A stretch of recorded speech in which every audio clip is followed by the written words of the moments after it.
जब तपाईँ कुनै वस्तु किन्ने कुरा गर्नुहुन्छ तपाईँ सबै उत्कृष्ट वस्तु खोज्नुहुन्छ।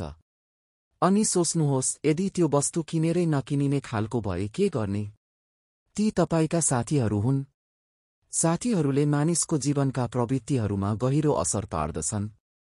त्यसैले पैगम्बर मोहम्मद सल्लल्लाहु अलैहि वसल्लमले भन्नुभयो, मानिस आफ्नो मित्रको धर्ममा हुन्छ, त्यसैले तिनीहरूमध्ये प्रत्येकले हेर्नुपर्छ ओ कससँग मित्रता गरिरहेको छ। शरीयतले धर्मपरायण व्यक्तिहरूसँगको मित्रता गर्न आदेश दिएको छ। हदिसमा आएको छ, विश्वासी बाहेक अरूसँग मित्रता नगर। धर्मपरायण व्यक्तिहरूसँगको मित्रता कहिल्यै निष्फल हुँदैन, चाहे त्यो कुनै सल्लाह होस्, परामर्श होस् वा उपयोगी जानकारी होस्। धर्मपरायण साथीको उदाहरण इत्र बेच्ने व्यक्ति सरह हो, ऊ तिमीलाई उपहार दिनेछ वा तिमी उसबाट किन्नेछौ वा कम्तीमा उसको सुगन्ध पाउनेछौ।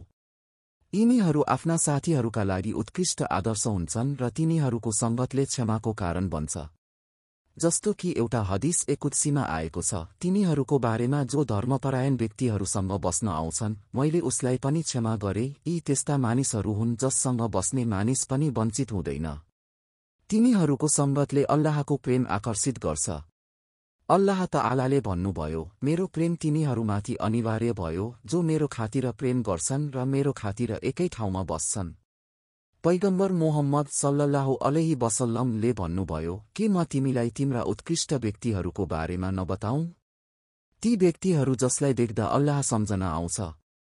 परलोकमा धर्मपरायण व्यक्तिहरू आफ्ना साथीहरूको लागि सिफारिस गर्नेछन् र भन्दछन्, हे पालनकर्ता, हाम्रा भाइहरू पनि हामीसँग नमाज पढ्थे, रोजा राख्थे र हज गर्थे, तर अहिले तिनीहरू नरकमा छन्। तब अल्लाह भन्नुहुनेछ, जाऊ र जसलाई चिन्छौ नरकबाट निकाल। त्यसैले काफिरहरूले कियामतको दिनमा दुःखका साथ भन्नेछन् र कुनै नजिकको मित्र पनि छैन। कतादा रहमतुल्लाह अलैहले भन्नुभयो, अल्लाहको कसम, उनीहरू राम्ररी जान्दछन् कि धर्मपरायण मित्रले फाइदा पुर्याउँछ। त्यसैले धर्मपरायण व्यक्तिहरूसँगको मित्रतालाई दृढतापूर्वक समात, किनकि यही कियामतको दिन मुक्तिको कारण हुनेछ। जस्तो कि कुरानमा भनिएको छ, त्यो दिन मित्रहरू एक अर्काका शत्रु हुनेछन् धर्मपरायणहरू बाहेक, र भन्नुभयो, हे मेरा बन्दाहरू, आज न तिमीहरूमा कुनै डर छ न तिमीहरू दुखी हुनेछौ।